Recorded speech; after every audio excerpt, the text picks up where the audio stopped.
So the first thing I want to do is make sure I have the Screencastify extension installed. So I have launched Chrome and I do not see it. So I want to go to my navigation bar and I'll just type in screencastify.com. So I'll go to the navigation bar and type in screencastify.com.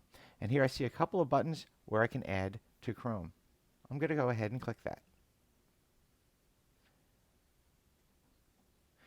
And here it is. It looks good. I can get a quick overview if I want to read anything here, but I'm going to add it. And it's giving me a little disclaimer. It can display notifications and capture the content of my screen. Yes, add extension. So click Add Extension. So here it tells me Screencastify has been added to Chrome.